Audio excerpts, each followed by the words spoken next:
कर रहे हैं। उस सपने को साकार होते हुए पूर्वी उत्तर प्रदेश की 5 करोड़ की जनता देख रही है, जिसे पिछली सरकारों ने अपनी नाकामयाबियों के कारण नकार सा दिया था। गोरखपुर में 1990 में फर्टिलाइजर कॉरपोरेशन ऑफ इंडिया का एक खाद कारखाना था जो बंद हो गया था। अनेक सरकारें आईं, आश्वासन पर आश्वासन दिए गए, लेकिन 26 वर्षों तक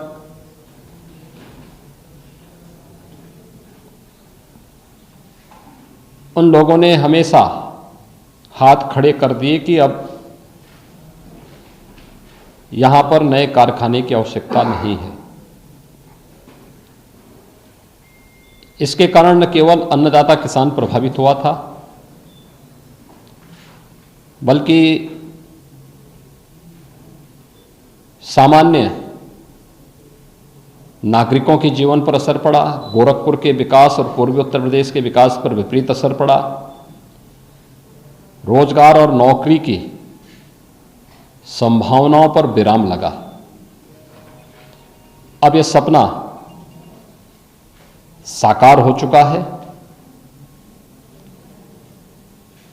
प्रधानमंत्री मोदी जी ने 2016 में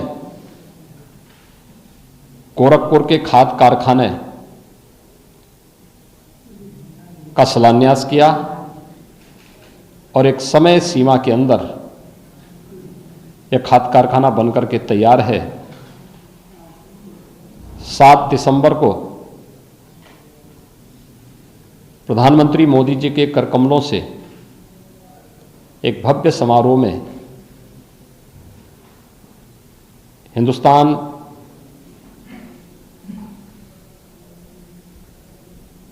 उर्वरक के नाम पर यह नया खाद कारखाना बनकर के तैयार है। यह राष्ट्र को समर्पित होगा। 12 लाख मीट्रिक टन से अधिक यूरिया का उत्पादन यहां से होगा।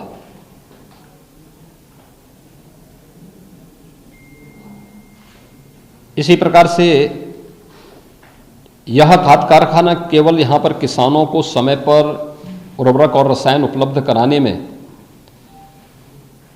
बल्कि ढेर सारी रोजगार की संभावनाओं को आगे बढ़ाने में इसकी एक बहुत बड़ी भूमिका होगी।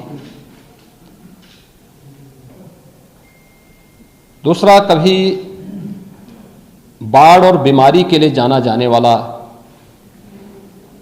ये पूर्वी उत्तर प्रदेश मासूम बच्चे यहां असमय दम तोड़ते थे।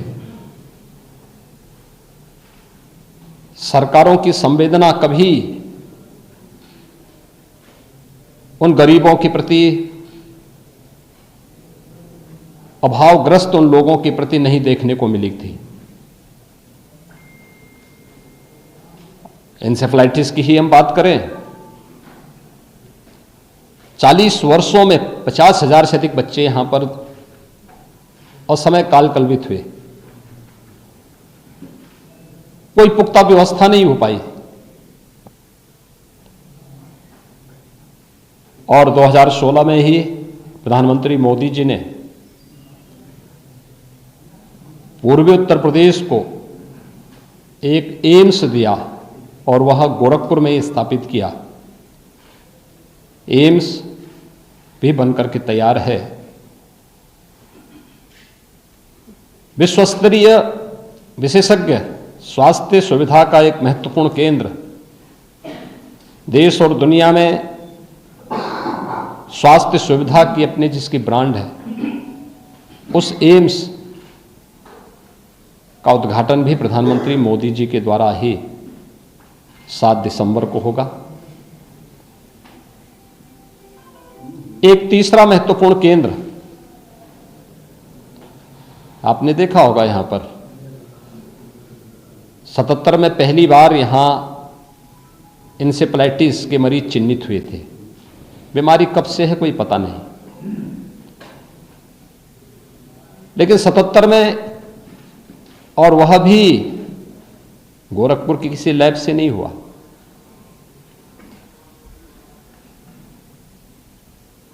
यह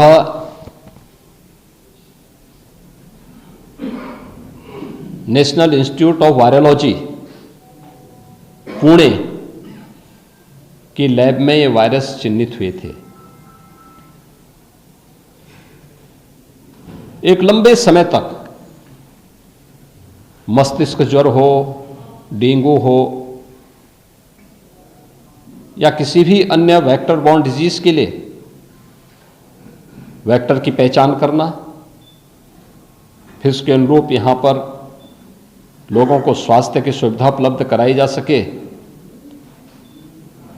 इस पर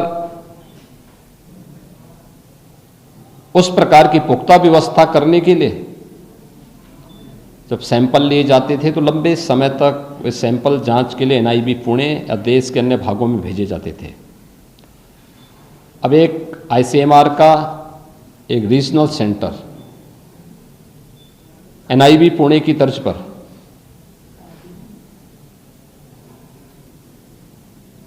गोरखपुर में बनकर के तैयार हो चुका है, जिसमें न केवल इंसेफ्लाइटिस, डेंगू, कालाजार, चिकनगुनिया, बल्कि कोरोना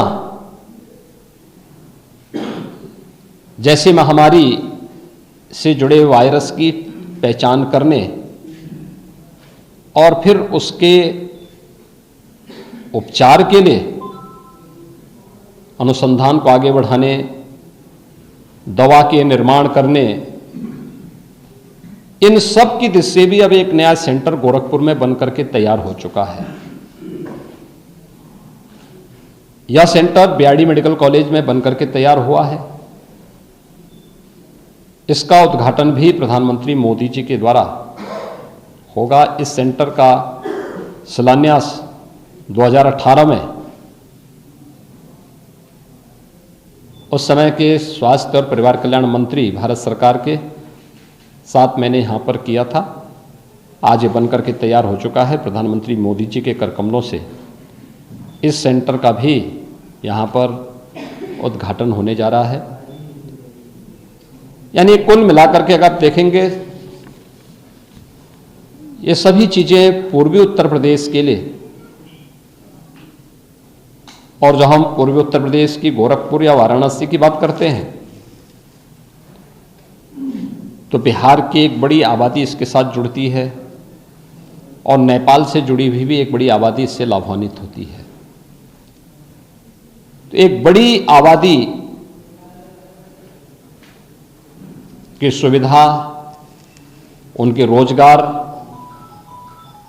और वहां पर बेहतर स्वास्थ्य सुविधाओं की दृष्टि से इस विशेषज्ञ स्वास्थ्य सुविधा, उपचार, जांच आदि की दृष्टि से यह महत्वपूर्ण सेंटर गोरखपुर में बनकर के तैयार है। और 7 दिसंबर को एक भव्य आयोजन में आदरणीय प्रधानमंत्री जी का पूर्वी उत्तर प्रदेश के सपने को साकार करने के इस पूरे कार्यक्रम को पूरा देश और पूरी दुनिया देखेगी। इस देश से पूर्वी उत्तर प्रदेश का प्रत्येक नागरिक प्रधानमंत्री मोदी जी के स्वागत के लिए उतावला है।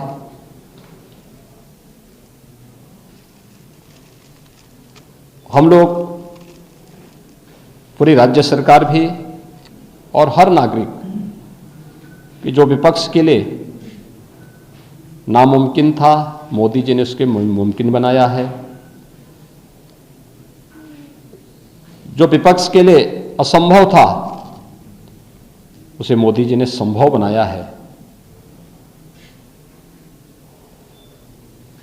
जो विपक्ष के लिए वोट बैंक था, मोदी जी ने व्यापक जनहित में किसानों का, गरीबों का, महिलाओं के लिए, बच्चों के लिए, प्रत्येक नागरिक के लिए ये बेहतरीन सुविधा के लिए ये बड़े संस्थान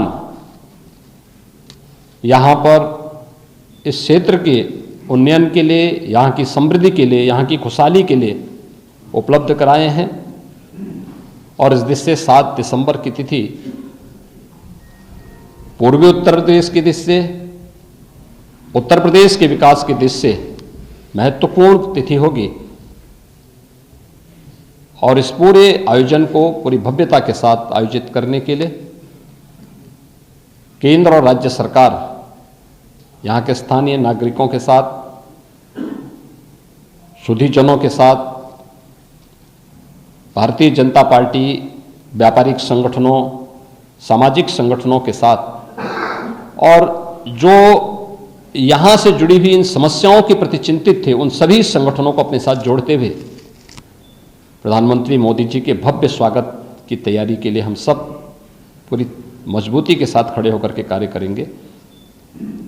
मुझे यही सूचना आपको देनी थी। फर्टिलाइजर का जो कारखाना है वह लगभग 600 एकड़ क्षेत्रफल में बना है। एम्स 112 एकड़ क्षेत्रफल में यहाँ पर बना है। फर्टिलाइजर के निर्माण में जो यहाँ पर पैसा कुल खर्च हुआ है वह 600 करोड़ रुपए से अधिक की धनराशि इस पूरे प्लांट पर खर्च हुई है। इसी प्रकार से फर्टिलाइजर के उस पे लगभग 1011 करोड़ रुपए एम्स के निर्माण में खर्च हुए हैं।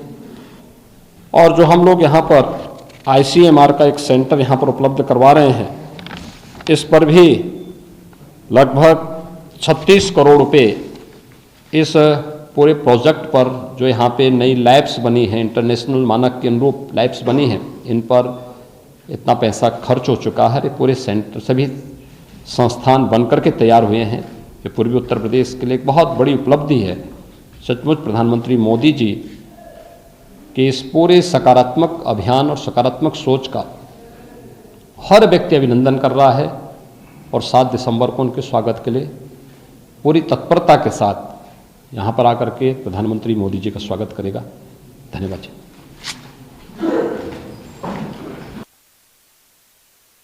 तो सीएम योगी आदित्यनाथ गोरखपुर में मौजूद थे, जो अभी प्रेस कॉन्फ्रेंस कर रहे थे। सीएम ने प्रेस कॉन्फ्रेंस की है, उन्होंने तमाम बड़ी बातें कही। आज प्रेस कॉन्फ्रेंस के दौरान पीएम के प्रस्तावित दौरे को लेकर उनकी ये प्रेस कॉन्फ्रेंस रही, क्योंकि पीएम मोदी वाराणसी आएंगे और हाल ही में पीएम ने पूर्वांचल को जो बड़ी सौगात दी, उन्होंने कहा कि 26 साल तक सिर्फ आश्वासन ही मिला, पूर्वी उत्तर प्रदेश को पीएम सौगात देंगे। ये बड़ी बातें रही आज सीएम योगी आदित्यनाथ की प्रेस कॉन्फ्रेंस के दौरान की। उन्होंने ये भी कहा कि पहले जहां पूर्वी उत्तर प्रदेश बाल और इसके साथ ही साथ तमाम बीमारियों से जूझ रहा था, और आज हर एक समस्या से निजात दिलाया है डबल इंजन की सरकार ने। तो पीएम के प्रस्तावित दौरे को लेकर जहां ये प्रेस कॉन्फ्रेंस रही, तो वहीं पूर्वांचल को लेकर ये आज बड़ी बातें रही। उन्होंने एक बार फिर से पिछली सरकार को लेकर निशाना साधा है और तुलनात्मक विवरण यहां पर पेश किया है सीएम योगी आदित्यनाथ ने आज।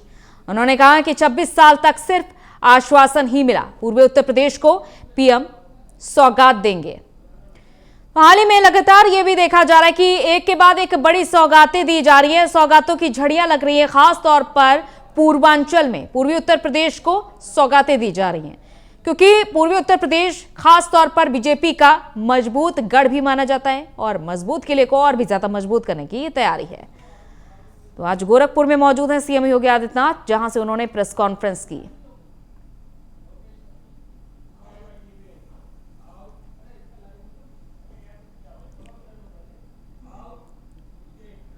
तो वहीं केंद्रीय मंत्री धर्मेंद्र प्रधान वाराणसी दौरे पर पहुंच चुके